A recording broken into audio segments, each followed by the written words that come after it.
Assalamu alaikum. I apologize for not posting in so long, and I also apologize for my voice. I am sick.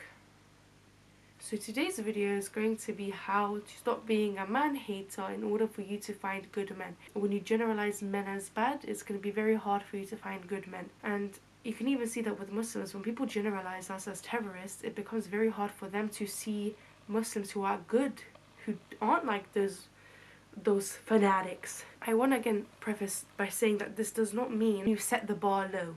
No, it means that you differentiate between good men and bad men. When I was very heavily active on TikTok, I came across all of these men who posted content literally wanting to abuse and control women. I was like, why are Muslim men like this? And yeah, it became very hard to see good Muslim men, and I became so irritated by the male gender. When we do this, we unconsciously do something haram, and it's haram to generalize, number one, and also with generalizing and having this sort of irritation towards that specific gender, it's going to create a fitna. Of course, I cannot blame any of you sisters from where that irritation came from, because there's always a starting point. I understand where this comes from, however, and in order to limit the fitna and the harm, what we need to do is we need to differentiate between good and bad men. Now, good men and bad men is subjective to everybody, and also depending on your moral standards, how high your bar is, how low your bar is, standards, you know.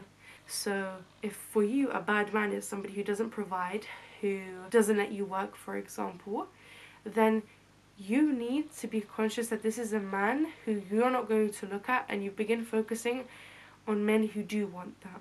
Which sounds so much easier said than done, but when you constantly think of men as bad and controlling and annoying, it makes it very hard for you to be able to spot the good ones. What I advise is you make a list of your standards, what you can tolerate, what you will not tolerate, your negotiables, your non-negotiables. You need to know yourself, and you need to know your standards and what you're looking for, especially as Muslim women, because you don't play around when it comes to marriage.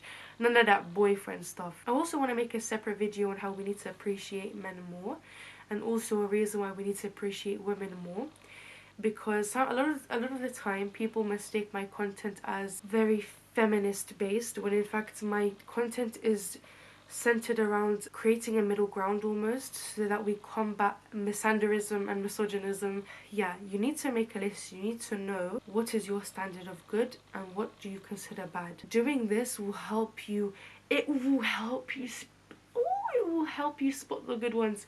It will help you so much spot the good ones. It will help you put an end to things. When you are not clear about how you envision marriage and how you envision your potential spouse, it makes you bend certain boundaries you have. For example, if one of your non-negotiables is you can't live with your in-laws, like that's not even negotiable, you have to have it in place. If you don't know that and you haven't explored what you want, then when you're put in a position where you're speaking to a potential spouse and he brings that up to you, it is very likely he's going to make you bend on your boundary, and he's going to end up doing whatever he wants to do. And don't forget, you have rights as well that he cannot bend. He cannot do whatever he wants with them. And I need to make a video on women's rights. It's in my TikTok, by the way. I have a TikTok video dedicated to it. It's not in depth, but I'd like to make an in-depth one on this channel, because a lot of men do take advantage of women's rights and they don't fulfill them. But they always want to talk about the fulfilling of men's rights. You don't have to condone every man, but when you see a man with good character, you cannot treat them the same. Because when you generalize every man as bad, when you generalize men as bad, you will subconsciously treat everybody bad, even the good ones. So yeah, that's literally my advice. You need to get to know yourself. What are your non-negotiables? And not just materialistic wise, guys. I'm also speaking emotional wise. Nobody wants to hear this. But when you're seeking a potential spouse, you might disagree with me. When you're seeking marriage of somebody, purposely disagree with them. Now let me explain. I didn't say cause an argument where you're screaming, shouting. Cause a disagreement. See whether your potential is going to problem solve with you, or are they going to resort to insulting you, verbally abusing you, emotionally abusing you. You get it? Because although this is not 100% effective at all times, and it's not going to 100% tell you how that person is, because people can fake it, but it's one of the best ways to know, because when a person's angry, it tells you a lot about their character. Or when a person's put under pressure, under stress, it tells you a lot about their character. So that's another thing. And it doesn't have to be over huge things. For example, with your non-negotiable, right? Let's say it's with the in-laws thing again, and he disagrees with you. This is a perfect opportunity for you to engage in that good disagreement a bit more. See how is he going to respond? What route is he going to take?